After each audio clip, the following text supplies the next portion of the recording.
All right, to our first conversation now, we see data from the MBS shows the Nigeria's manufacturing sector. That's a nominal GDP growth in the first quarter of 2024 is recorded at 8.21% year-on-year, lower than the corresponding period of 2023. So we'll see about 9% drop there when you compare both quarters for 2024 and 2023.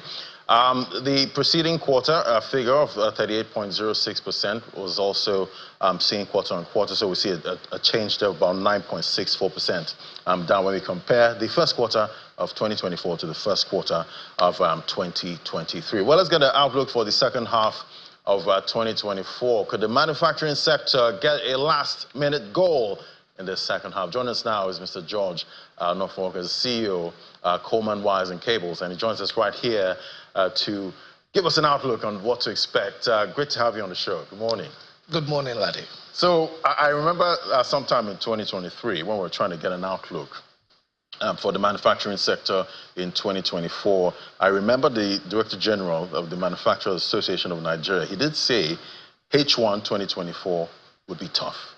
So I'm wondering, how tough was it? Or was there some kind of bright spot in the first half of 2024? I think for anybody, it was extremely tough. First two quarters of the year, really. But it was predictable that it was going to be tough. Everybody said it. I said it too last year. We had a same sit, and it was going to be tough. And if you look at it based on your punchlines on the figures, 17 down to 8, it's definitely showing that it's a tough season. But it's predictable. And what I meant by predictable, if you look at all the statistics that we've all seen from the beginning of the year till now, we started the year with an interest rate of on MPC at 18.75. Today, we're at 26.25. So invariably, interest rate has gone up. That's knock one. Knock two, inflation. Started the year with 29.9% inflation. Today we are 34.19%. And when you look at it, so inflation's gone up, interest rate gone up. We started the same year with a 950 naira to the dollar. Today we're at 1,500 average on NIFEX, but today it's gone up, it's devalued again, sitting at about 1570, 1580. So 1,580, so another set of knocks. So in terms of raw material purchase, GDP figures overall has come down. 3.5 at the beginning of the year, first quarter, second quarter, we're at 2.98. So invariably, the stats are literally against the word called manufacturing. So if you now look at the overall bottom line, listening to all those stats year in, year out, doing a comparative analysis, there's nothing else we can say that the knocks have been bad. The situation has been bad. But the question is, what are the learning curves from the first half of that year? And what are we supposed to do next as a whole? And I think not only as manufacturers, government, and every institution put together in trying to turn the tides. And I think that's the key thing going forward.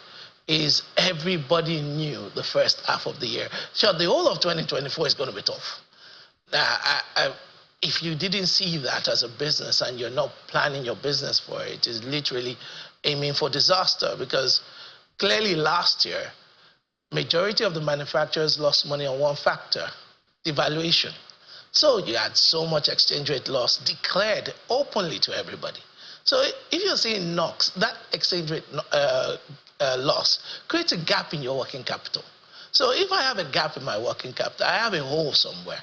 And you have a hole somewhere, you're restructuring that hole. So you cannot see the same level of growth. And you know, when you dig a hole, and we're making it so literal, you dig a hole, it takes you time to actually close it back up. And so it's a time taking that we're seeing the figures coming out now.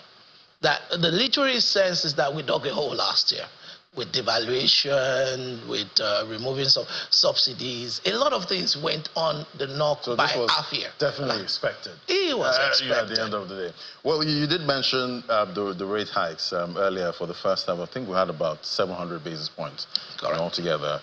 And definitely that is going to play into CPI, but nobody's really talking about PPI at this point. That's the Producer Price Index.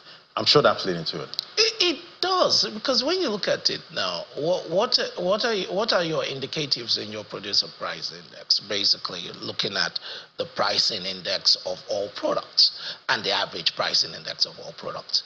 Invariably, if you take all those statistics that has gone up, the prices of all products would have automatically gone up. But then the efficiency and the actual capacity would drop. So you're not producing at the same capacity anymore. Your working capital element has literally been eroded. You're not able to buy the same amount of quantities of material. So your efficiency levels of your production, maybe before devaluation and all these other knocks, you might have been at 70%. Today, with your working capital, you'll be lucky if you're at 30 or 40% capacity utilization. So you have to have a knock on that. So it's inevitable. It's either you've plugged the gap, and I'll make it simple, and I try to sometimes make it a layman term for everybody to understand.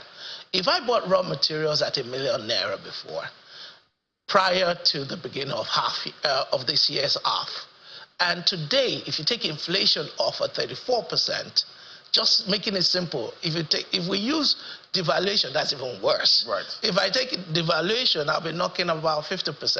So my buying value of that 1 million would only buy me 500,000 naira worth of goods today. So invariably, if my 1 million brought me 10 products, today it's only buying me 5. For the same 1 million. Now, you put 5 through that same production, you're not running at whatever capacity, you have half the capacity. The value, and we should also not be very careful not to look at the figures coming out in terms of turnovers. Turnovers are going up. Of course, it's going to go up. Why would it go up? Inflation is rising. Inflation has gone up. Naira has devalued. Of course, your turnover goes up. So don't be too excited about it. Don't be too excited. I think we should all ignore everybody's turnover today. Because I always say, look, turnover is only a figure on your books. It's not profit. It's not increase. It can be just a figure. And that makes simple. If I take the underlying inflation figures off your figure, and one thing people don't actually want to do, which is the other one, take the devaluation figure off your turnover. You'll find out that 90% of the companies you see in their statistics never grew. Because that is a benchmark that is a harder figure to actually declare. Because when you see the headlines for some of these results, you see, earnings up 100% and all of that. But if you look deeper, read between the lines. Read between the lines. My own hardest benchmark is to take devaluation. Because devaluation is always worse than inflation and interest rate. So if you take devaluation as a benchmark of everybody's figures, you find out that 90% of people declaring their figures did not really grow anywhere. So invariably, we have a problem. And when you're seeing those figures come out, it's sad. But it's a figure we knew, based on what was going to happen, that we're going to be taking the hit. The question now we always have to ask is, how do you actually turn the tide? Right. And the turning of the tide is, I'm a big believer is, if you know you have a gap coming, the question is, how do you close the gap before it happens? Or when it does happen, what do we do next?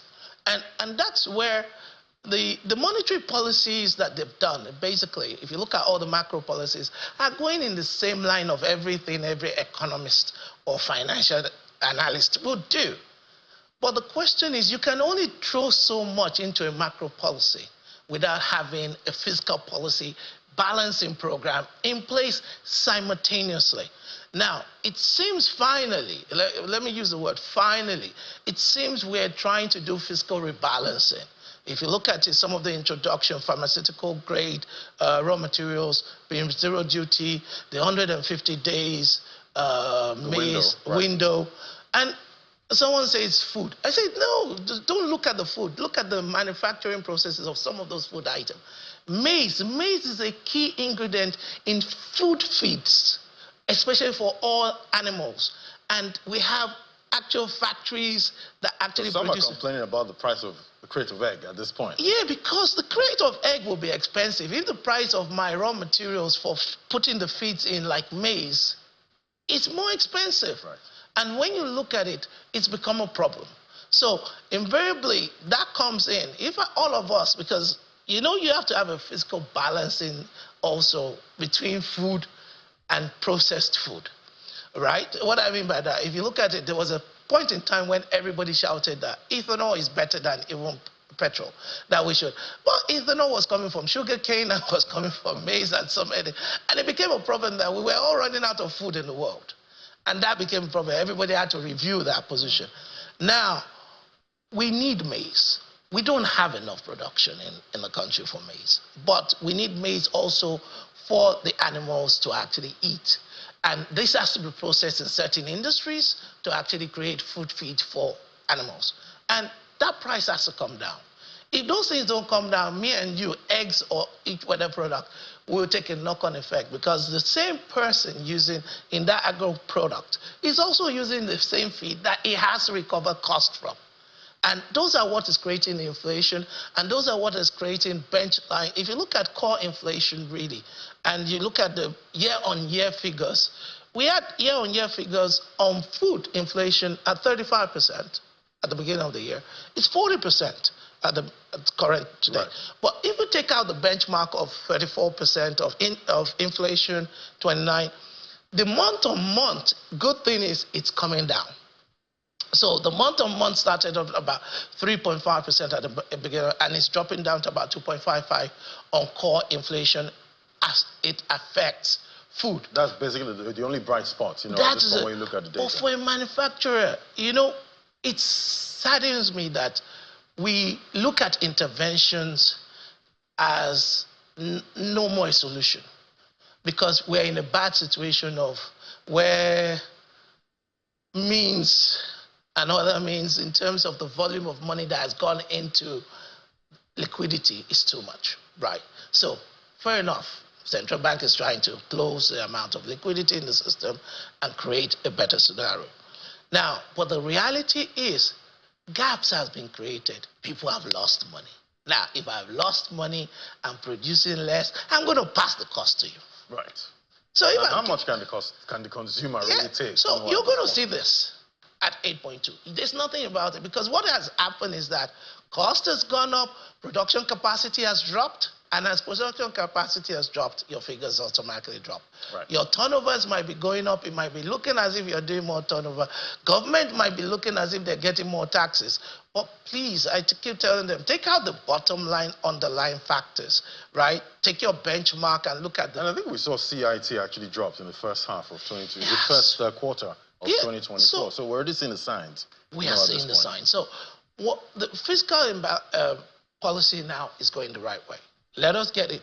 But now, what I always also would suggest is, let us look at other areas of fiscal balancing.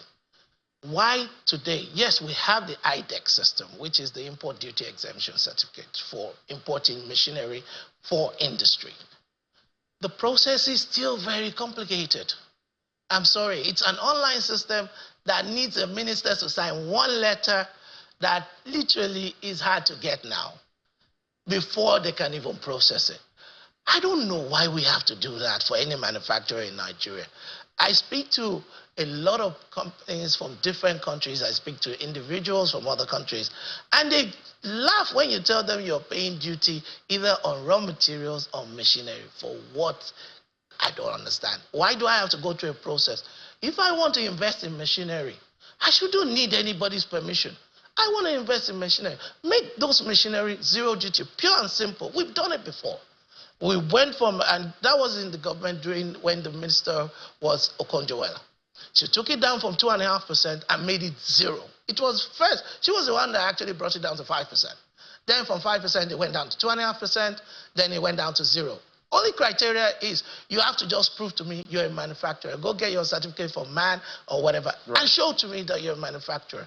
I will give you zero duty. Bring the machinery. And the machineries came into Nigeria in droves, because the cost of entry, you've just reduced it. The barrier and business ease of doing business, I don't need to spend the whole day or the whole month or the next 3 months chasing a letter from a minister to support my online application. I don't think that is necessary. I don't understand that. But definitely we need to streamline most of these processes. If it's online, if it's offline, They make it very simple. You streamlined very well. But thank you so much. It's always great having your perspective, Mr. George Onofowokan, as the CEO, MD, co-man, Wires and Cables. Thank you so much. Thank you very much for having me. All right, definitely. Looking at the H2 outlook for the manufacturing sector, still looking like it's going to be another hard landing, at this point. But we're going to find out soon, definitely. We're going to take a quick break now. When we come back, we're going to head straight to the market. Do stay with us.